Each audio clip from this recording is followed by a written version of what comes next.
Hi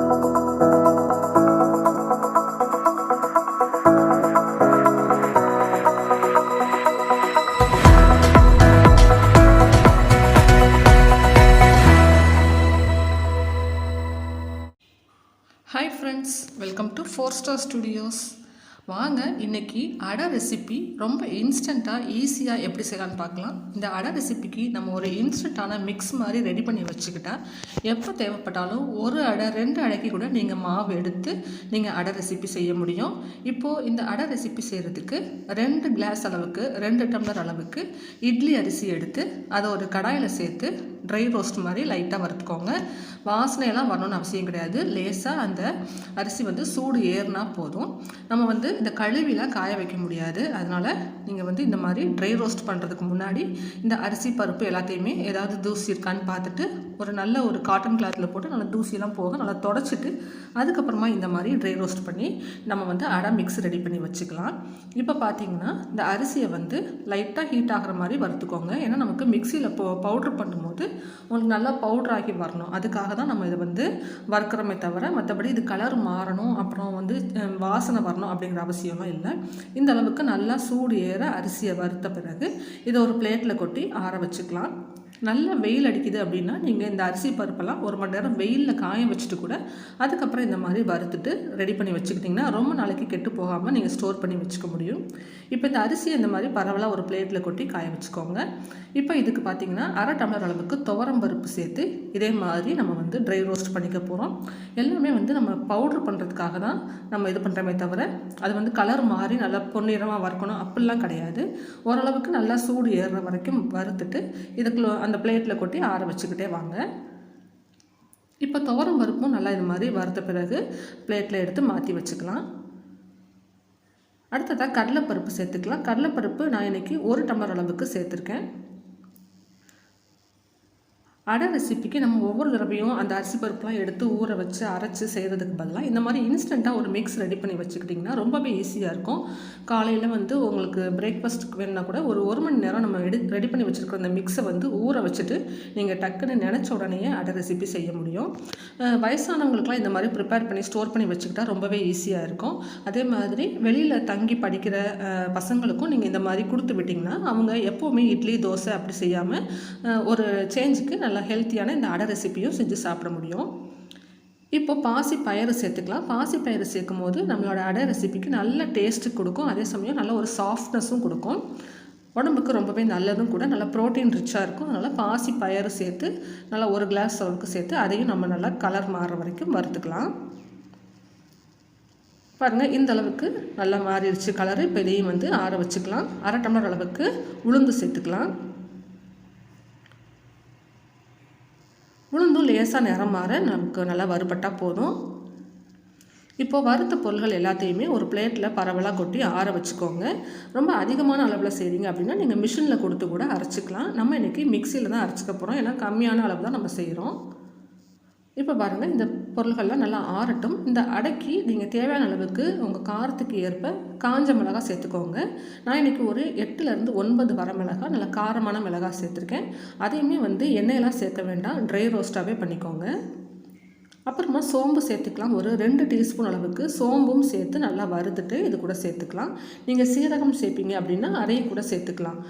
கட்டி பெருங்காயம் use பண்ணுறீங்க அப்படின்னா ஒரு சின்ன சைஸ் கட்டி பெருங்காயத்தை வறுத்துட்டு அதையும் சேர்த்துக்கலாம். நான் இன்றைக்கி பவுட்ரு பெருங்காயம் போட போகிறேன் அப்படிங்கிறதுனால நான் அதை சேர்க்கலை.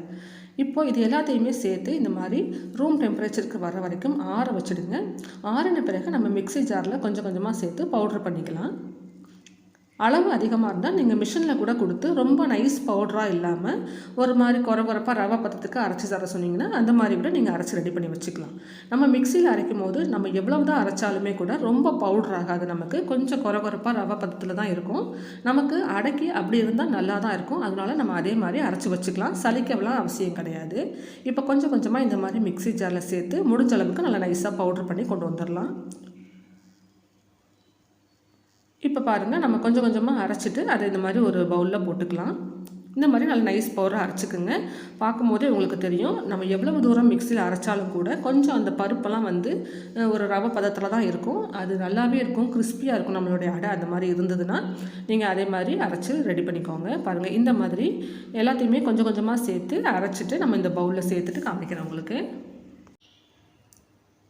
இப்போ இந்த மாதிரி அரைச்ச பிறகு நம்ம இந்த மாவு வந்து கொஞ்சமாக ஆற வச்சிடலாம். ஏன்னா நமக்கு நம்ம மிக்சியில் அரைச்சிருக்கோம் அப்படிங்கிறனால கொஞ்சம் மாவு சூடு எரிந்தால் கூட நல்லா ஆறின பிறகு நம்ம ஸ்டோர் பண்ணிக்கலாம். பாருங்கள், இந்த மாதிரி ரவை பதத்தில் இருக்கணும். இதுக்கப்புறமா இதை வந்து ஒரு ஏர்டைட்டான ஒரு கண்டெய்னரில் போட்டு ஸ்டோர் பண்ணி வச்சுக்கலாம்.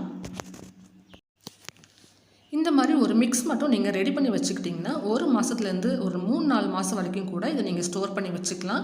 நினச்ச உடனே ஒரு 2 கரண்டி மாவு எடுத்து ஊற வச்சு அடை செஞ்சுக்கலாம். ரொம்பவே டேஸ்டியாகவும் இருக்கும், வேலையும் குயிக்காக முடியும். அடிக்கடி அடைக்கி ஊற போட்டு செய்ய முடியாது அப்படிங்கிறதுனால நம்ம இந்த ரெசிபி வந்து அவ்வளோவா செய்கிறதில்ல. இது வந்து நல்ல ஒரு ப்ரோட்டீன் ரிச்சான ரெசிபி. கண்டிப்பாக இது மாதிரி ஒரு மிக்ஸ் மாதிரி ரெடி பண்ணி வச்சுக்கிட்டிங்கன்னா இன்ஸ்டண்ட்டாக அடை செய்கிறதுக்கு ரொம்பவே யூஸ்ஃபுல்லாக இருக்கும். ரொம்ப நாள் வரைக்கும் கூட நீங்கள் வெளியில் ஒரு 3-4 மாதம் வரைக்கும் ஸ்டோர் பண்ணலாம். அதுக்கு மேலே வேணும்னா நீங்கள் ஃப்ரிட்ஜில் கூட ஸ்டோர் பண்ணலாம். ஈரமில்லாத ஒரு கரண்டினால் எடுத்து இந்த பவுடரை வந்து நீங்கள் யூஸ் பண்ணிக்கோங்க. வெளியூரில் தங்கி வேலை பார்க்குறவங்க, படிக்கிறவங்களுக்கும் இந்த மாதிரி நீங்கள் ரெடி பண்ணி கொடுத்து அனுப்பிச்சிங்கன்னா அவங்களுமே ஈஸியாக அடை ரெசிபி செஞ்சு சாப்பிட்டுக்குவாங்க. இப்போ பாருங்கள், நம்மளுடைய அடை மிக்ஸ் ரெடி ஆயிடுச்சு சூப்பராக. இதே மாதிரி ஒரு ஏர்டைட்டான கண்டெய்னரில் போட்டு ஸ்டோர் பண்ணி வச்சுக்கலாம். இப்போது இந்த அடை மிக்ஸ்லேருந்து ஒரு 2 அடைக்கு தேவையான அளவுக்கு எடுத்து ஊற வச்சு எப்படி அடை ரெசிபி செய்யலாங்கிறதையும் நான் உங்களுக்கு காமிக்கிறேன். அடை எப்படி கிறிஸ்பியாக வருதுங்கிறதையும் நீங்கள் பாருங்கள். இப்போ நம்ம ரெடி பண்ணி வச்சுருக்கிற இந்த மாவுலேருந்து ஒரு 2 கரண்டி அளவுக்கு நான் எடுத்து ஒரு பவுலில் சேர்த்துக்கிறேன். உங்களுக்கு எவ்வளோ வேணுமோ அந்த அளவுக்கு கொஞ்சமாக கூட நீங்கள் ஒரு அடை வேணும்னா கூட நீங்கள் டக்குன்னு எடுத்து போட்டு செஞ்சிடலாம். ஆனால் கொஞ்சமாக நம்ம அடைக்கி வந்து அரைக்கிறதுங்கிறது ரொம்ப கஷ்டம். இந்த மாதிரி ஒரு மிக்ஸ் இருந்ததுன்னா தேவையான அளவுக்கு மட்டும் எடுத்து நம்ம யூஸ் பண்ணிக்கலாம்.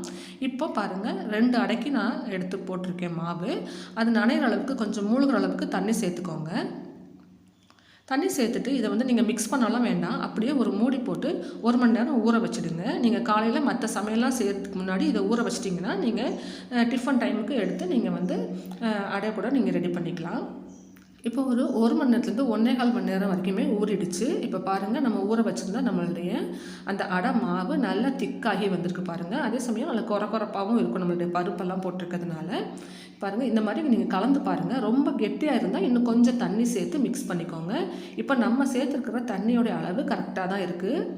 இந்த மாதிரி இருந்தால் தான் அடை வந்து நல்லா நைஸாக நமக்கு ஊற்றவும் வரும், அதே சமயம் நல்லா கிறிஸ்பியாகவும் வரும். ரொம்ப கெட்டியாகவும் இருக்க தேவையில்லை. இப்போ இதில் நீங்கள் எப்பயும் போல் என்னென்ன சேர்த்துக்குவீங்களோ அடைக்கி அதெல்லாமே சேர்த்துக்கோங்க. நான் இன்றைக்கி கொஞ்சமாக கட் பண்ண வெங்காயம், அப்புறம் கொஞ்சமாக சின்னதாக கட் பண்ண தேங்காய் சேர்த்துருக்கேன். மஞ்சள் தூள் சேர்த்துக்கலாம். அப்புறம் கொஞ்சமாக ஒரு 1/4 டீஸ்பூன் அளவுக்கு பெருங்காயத்தூள் சேர்த்துக்கலாம். அப்புறமா உப்பு. இதெல்லாம் வந்து நம்ம டக்குன்னு அந்த நேரத்துக்கு நம்ம ரெடி பண்ணி சேர்த்து ஒரு மிக்ஸ் பண்ணிட்டோன்னா நம்மளுடைய டேஸ்டியான நல்லா கமகமன் வாசனையான அடை மாவு சூப்பராக ரெடி ஆயிடுச்சு பாருங்கள்.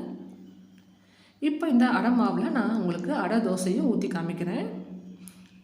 தோசைக்கல் நல்லா ஹீட் பண்ணிக்கோங்க. நல்லா ஹீட் ஆனதுக்கப்புறம் தான் அடை நம்ம வந்து ஊற்றணும். அப்போ தான் நல்லா கிறிஸ்பியாக வரும், நல்லா குயிக்காகவும் வெந்து வரும். இப்போ கல்லில் லேசாக எண்ணெய் அப்ளை பண்ணிவிட்டு நம்ம ரெடி பண்ணி வச்சுருக்கிற இந்த அடை மாவுலேருந்து நம்ம வந்து ஒரு அடைக்கு நம்ம ஊற்றிக்கலாம். நல்லா கனமாக வேணுமோ இல்லை மெல்லிசாக வேணுமோ உங்களுடைய விருப்பம் போல் நீங்கள் அந்த மாவோடைய கன்சிஸ்டன்சி அட்ஜஸ்ட் பண்ணிக்கோங்க. பண்ணிவிட்டு நீங்கள் இது மாதிரி ஸ்ப்ரெட் பண்ணி விட்டுக்கோங்க. அடைக்கு வந்து கொஞ்சம் எண்ணெய் தாராளமாக சேர்த்தா தான் நல்லாவும் நல்லா கிறிஸ்பியாக வெந்து வரும், டேஸ்ட்டும் நல்லாயிருக்கும்.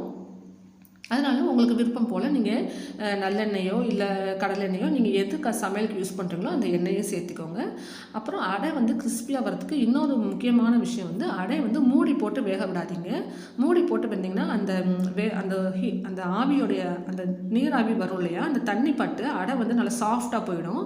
அதனால் ஓப்பனாகவே வேக வச்சிங்கன்னா தான் நமக்கு அடை வந்து நல்லா கிறிஸ்பியாக வரும். இப்போ ஒரு பக்கம் நல்லா அடியில் நல்லா சிவந்து வர்றது உங்களுக்கு பார்த்தாலே தெரியும். அந்த மாதிரி சிவந்து வந்த பிறகு அடுத்த பக்கம் திருப்பி போட்டுடலாம். திருப்பி போட்டுட்டு இந்த 2வது பக்கமும் கூட ஒரு 1லேருந்து 1.5 நிமிஷம் மட்டும் நீங்கள் வேக வச்சுக்கிட்டா போதும். நல்லா கிறிஸ்பியாக நல்லா சிவக்க சூப்பராக அடை வந்து ரெடி ஆகிடுச்சு. பார்த்தீங்கனாலே தெரியும், அடையோடைய கலரும் ரொம்ப நல்லா வந்திருக்கு.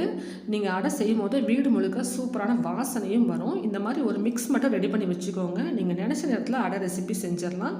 நல்லா கிறிஸ்பியாக டேஸ்டியான அடை ரெசிபி இப்போ ரெடி ஆயிடுச்சு பாருங்கள். இந்த வீடியோ உங்களுக்கு யூஸ்ஃபுல்லாக இருந்தால் இதே மாதிரி நீங்கள் ட்ரை பண்ணி பாருங்கள். இந்த வீடியோ உங்கள் ஃப்ரெண்ட்ஸோட ஷேர் பண்ணிக்கோங்க. நம்ம சேனல் 4 Star Studios சப்ஸ்கிரைப் பண்ணி வச்சுக்கோங்க.